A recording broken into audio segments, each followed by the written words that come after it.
Hey, beautiful souls. Welcome to Signals and Standards with Suzie, the show where we decode mixed messages, raise the bar, and serve up real talk with a side of empowerment. I'm your host, Suzie, your go-to for truth bombs, clarity, and the kind of tough love that gets you unstuck and back in the driver's seat of your life. Together, let's turn those signals into action.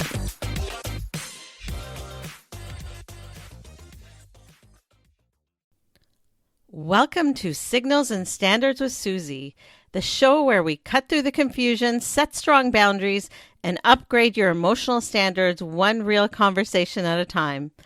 I'm Suzie, your go-to empowerment coach, and your weekly reminder that slow replies, blurred effort, and emotional distance aren't mysteries. They're messages. Today's episode is called The Slow Fade. Why people pull away and what to do about it.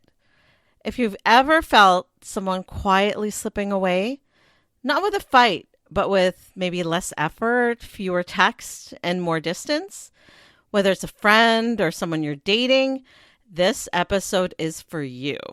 We'll dig into the psychology behind the pullback, why some people exit without a word, and most importantly, how to protect your peace when someone stops showing up but won't fully walk away. Get ready for hard truths, a powerful coaching challenge, a listener Q&A, and some soul-shifting music along the way. Are you ready? So let's dive in. Let's be real. There are few things more maddening than feeling someone slip away slowly and silently and not being able to figure it out. No big fight, no big exit, just less. Less affection, less attention, less effort. You feel the connection thinning like a rope unraveling, but you're still hanging on because there was no clear ending. No real closure. Welcome to the slow fade. Now, here's what I need you to hear. The slow fade isn't about you not being enough. It's about them not being ready or willing, about them leading you on and not having the emotional maturity or bravery to say so. Psychologically, the slow fade usually happens because people avoid dealing with conflict and have a hard time getting close emotionally.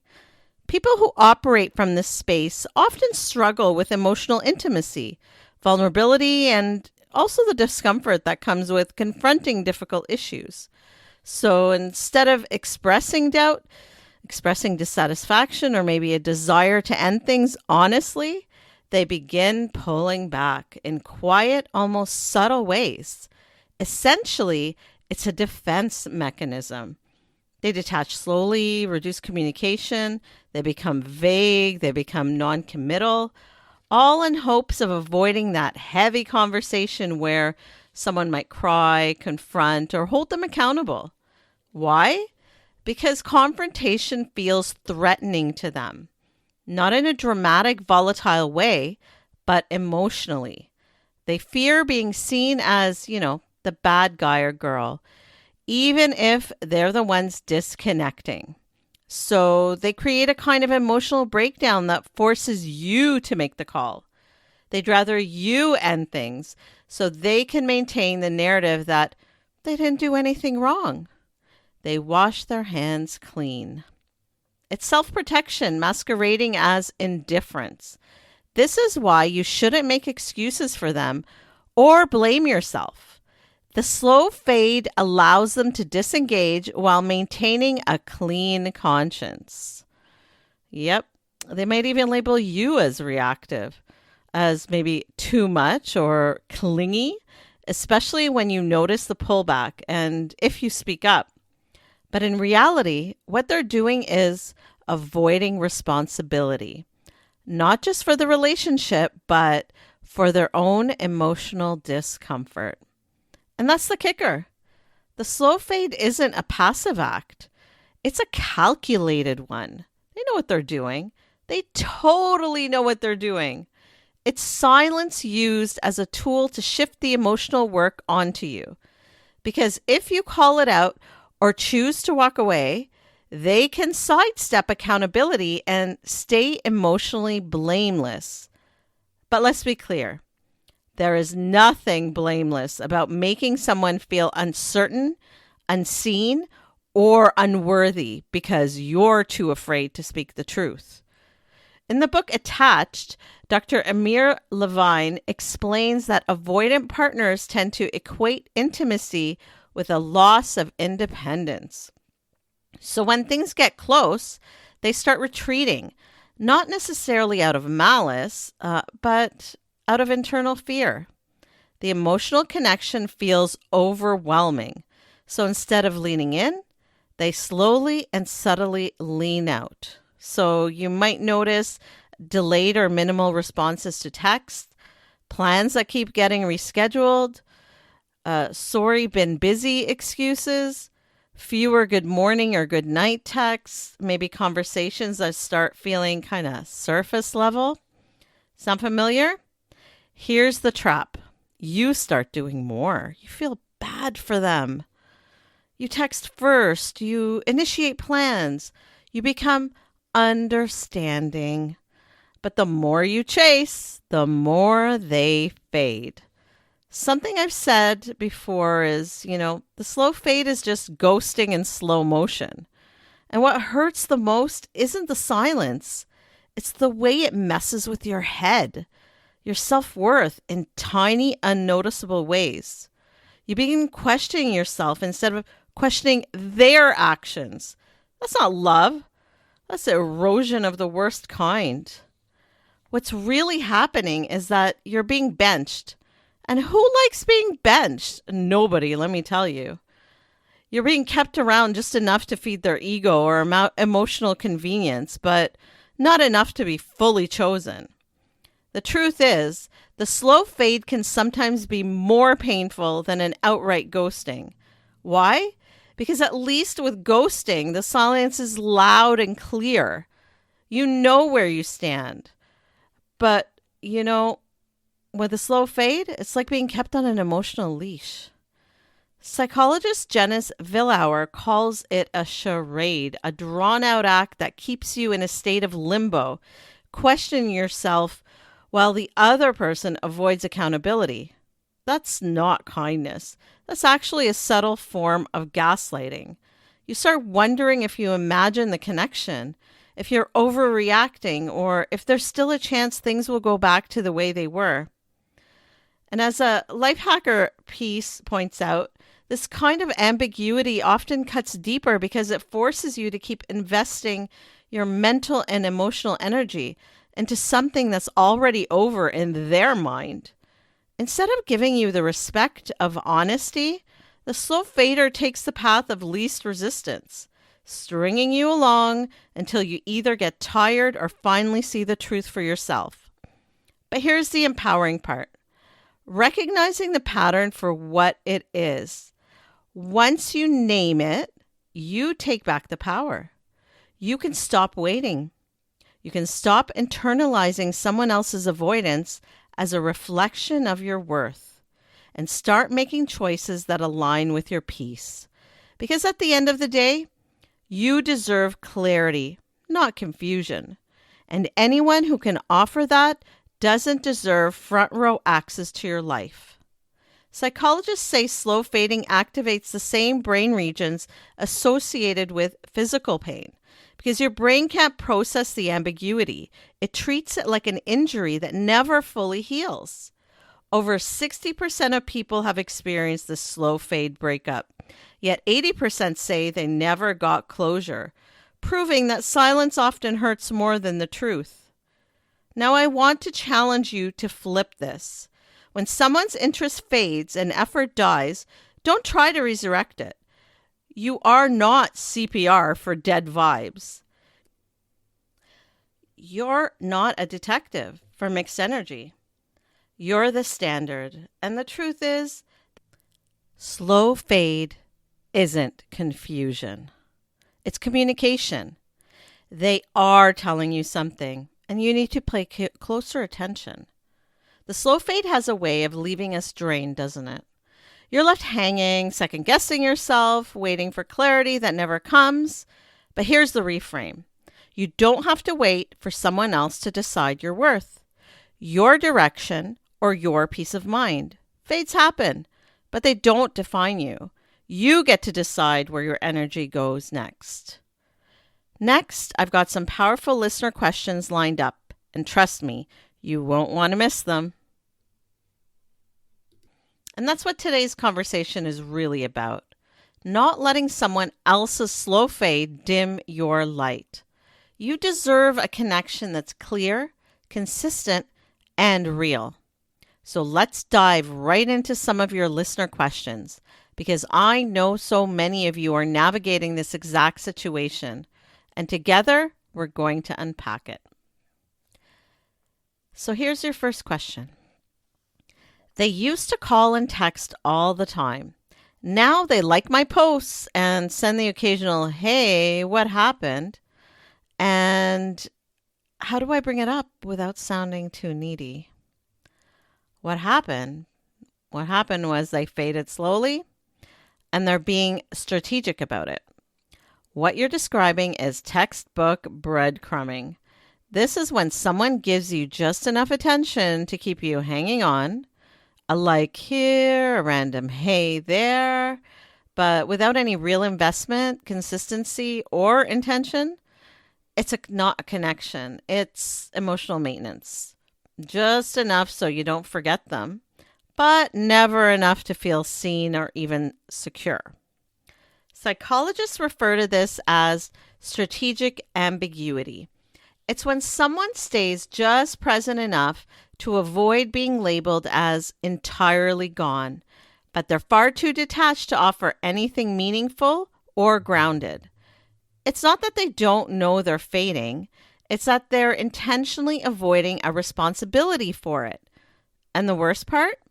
You're left stuck in limbo, unsure whether to hold on, to speak up, or let go.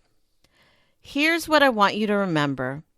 You're not crazy for noticing the shift. You're not clingy for wanting clarity. You're not needy for asking what's going on.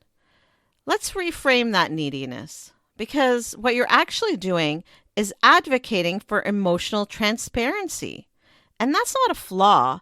That is emotional intelligence. So how do you bring it up? Well, be simple, be direct, but also be respectful. Try this. "Hey, I've noticed some distance between us lately. The energy and communication have changed. If you're no longer feeling it, that's okay. I value honesty more than uncertainty." That's not drama. That's dignity. It's maturity. That's how people with standards and maturity speak. And here's the truth. If they respond with silence, defensiveness, or even disappear altogether, that is your answer. If your clarity causes someone to retreat, then they weren't capable of giving you the clarity you deserved in the first place. You're no longer compatible, and that's completely okay. You're not hard to love. You're just asking to be loved consistently, and that should never make you feel like you're too much. That makes you someone who refuses to beg for the bare minimum energy from people who once gave you their best, only to now ration out the crumbs. This is your reminder. You are allowed to ask questions. You are allowed to expect effort. You are permitted to choose clarity over confusion. And when you do, you don't lose the right people. You lose the ones who were never ready to meet you there to begin with. So don't shrink your voice to keep temporary energy around. Use it to protect your peace and raise your standard. That's not needy. That is empowered. Here's question number 2. Why does it hurt more when there's no closure? Well, it hurts more because the slow fade traps you into emotional limbo. It's not a clean cut with a sharp knife.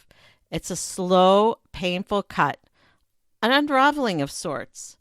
And the thing about slow fade is that it denies you something our brains are wired to crave, a resolution. Psychologically, your mind is a meaning-making machine.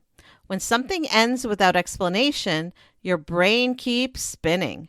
It keeps replaying conversations, overanalyzing text, dissecting body language, desperately searching for a why. You're not just dealing with rejection, you're battling ambiguity. And ambiguity hurts because it doesn't just leave you without answers. It leaves you questioning your worth and blaming yourself like you did or said something wrong. It's the emotional equivalent of someone walking out of the room without saying goodbye and leaving the door half open. You don't know if they're coming back, if you should wait, or if you should close it yourself. The state of in between, it's exhausting and mentally draining. If you've been there, you know. But here's the truth. No one tells you that closure isn't something someone gives you. It's something that you decide.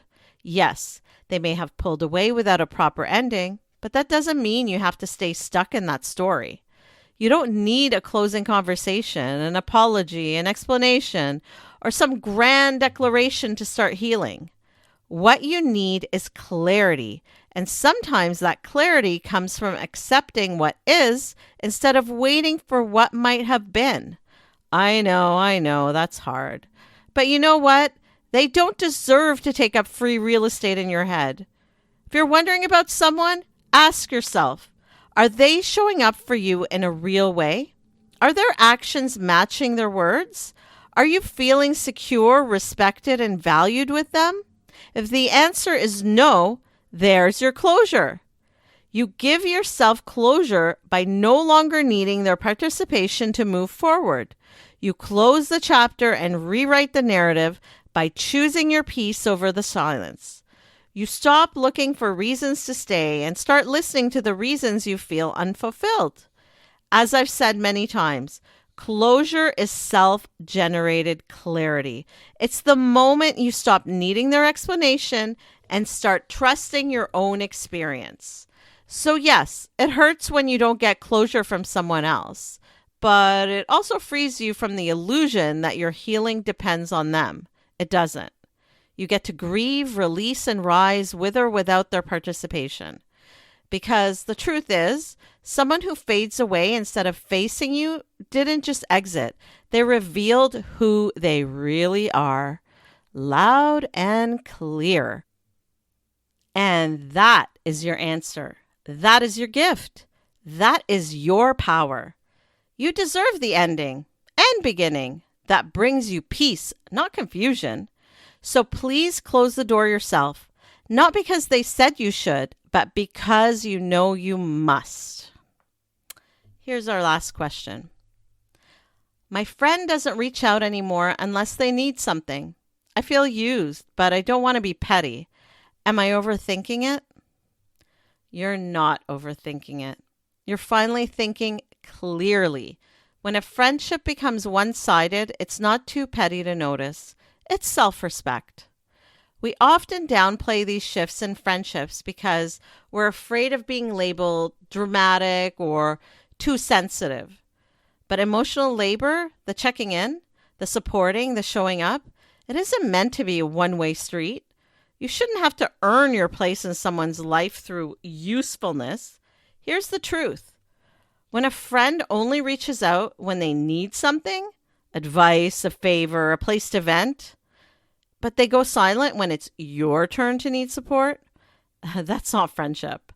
That's a transaction. Friendship, real friendship, is reciprocal energy. It's mutual presence. It's a shared emotional investment, not just convenience. You're not their therapist. So no, you're not being petty. You're noticing a pattern. And we've learned already that patterns matter more than moments. Now, what can you do about it? You don't need a dramatic confrontation. You need a quiet decision. One that sounds like this. I deserve friendships where I'm not just needed, I'm valued. And that decision might mean pulling back, not out of spite, but because it is out of alignment. It means saving your energy for people who miss you when you're silent, who checks in without a prompt, friends who see us as more than just their sounding board or free labor. And please hear me when I say this. Letting go of a one-sided friendship doesn't mean you didn't care. It means you care enough about yourself to stop settling for crumbs in a connection that's supposed to feed your soul. I want you to really sit with this. Are you holding space for someone who's slowly fading, hoping they'll magically come back strong? Are you clinging to crumbs of consistency from someone who only shows up when it suits them? That slow drip of uncertainty, it costs more than you realize, emotionally, mentally, and even energetically. Because every time you wait on them, you delay yourself. So I want you to give yourself permission to ask, is this investment bringing me peace or is it draining me dry? Let that question move through you. Next, I'll be sharing a powerful moment from a client session that cracked this wide open. You won't want to miss it. So, did any of those questions stir something up for you? If so, good, because awareness is the first step to change. You deserve connections that feel steady and real, not ones that keep you guessing. And that's exactly what we're diving into now. I promised you a powerful client moment that shines a light on how to stop waiting for someone else's clarity and start reclaiming your own. So let's get into it. So here's a coaching session that stayed with me. A client once said to me, he never technically broke up with me. He just became unavailable. She spent months waiting for him to return to the person he had been. She continued texting and making excuses, blaming herself. Sound familiar? We worked through it using a fade filter. It's simple, but powerful. So grab a pen and write this down. Time. Ask yourself if their effort dropped significantly for more than a couple of weeks. A few days here and there, or even a week, can be a bad week. More than that, that's a shift. Number 2 is consistency. Do their words match their actions? No? Then believe the actions. And then initiation. Are you always the first to reach out? Always rescheduling? Always chasing? Yes? Well, you need to stop. So she followed this and reclaimed her dignity, changing the narrative. She stopped texting. She stopped checking his socials. And guess what? The silence she feared gave her clarity. He didn't come running. But you know what? Neither did she. And that was her breakthrough. She went on to bigger and better things with people who want to be around her. So here's your challenge this week. So here's your fade filter challenge. Pick one person who's fading in your life and write down, what effort did they give you before and what are they giving you now? Are you justifying their shift or accepting it? What would it look like to respond with peace instead of pursuit? And do this knowing if someone pulls away when you stop giving too much, they were never fully there to begin with. Before we start to close out today's episode, I want to leave you with a challenge, a clarity inventory.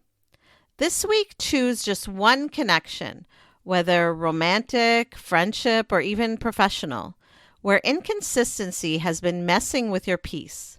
Be radically honest with yourself about what's actually happening, not the version of the story you've been holding on to out of hope. Then decide on one way you're going to show up differently. Maybe it's having a direct conversation. Maybe it's stepping back emotionally. Maybe it's just releasing the constant overthinking. The point is this: the slow fade only has power if you let it keep you hanging. When you bring clarity, you bring back your power. And clarity isn't about controlling their behavior. It's about owning your choices and protecting your energy. So as you move into your week, carry this truth with you. You are worthy of consistency. You are worthy of presence. You are worthy of someone showing up fully. And if they can't give you that, you don't have to keep waiting for them to decide. Up next, I've got a few affirmations and takeaways to lock this in. So you leave here today feeling clear, stronger, and fully back in the driver's seat of your own story. So here we go. Say this out loud with me. I do not chase fading energy. I respond to effort. I protect my peace. Again, I do not chase fading energy. I respond to effort. I protect my peace. That's your new mantra. That's your truth. Write it, repeat it, believe it. I do not chase fading energy. I respond to effort. I protect my peace. And that's it for today's episode. So what did we unpack today? We talked about the slow fade, that quiet retreat people use to avoid honesty. We explored how it shows up in dating, friendships, and even work relationships. We broke down the psychology, avoidant attachment, conflict avoidance, and even emotional breadcrumbing. Most importantly, we remind ourselves that closure doesn't always come from them. Sometimes it's something we create for ourselves. If there's one takeaway I want you to leave with, it's this. You don't have to chase clarity from someone who keeps fading. You deserve directness. You deserve consistency. And when someone won't give you that, your power is in stepping into self-clarity and choosing differently. Because the slow fade may leave you hanging, but it doesn't get the final say in your peace, your confidence, or even your worth. Next week, we'll flip the script again and dive into how to turn moments of rejection into fuel for your personal power. No closure needed. No validation required. Because trust me, they may circle back, but by then, you won't need them to. For daily inspiration and practical advice, find me on social media at Power Coach Suzie. Got questions or ideas for the show? Head to powercoachsuzie.com where you can connect with me, explore the blog, or learn more about what I do. This is Suzie signing off. Until next time, keep reading the signals and never, ever lower your standards.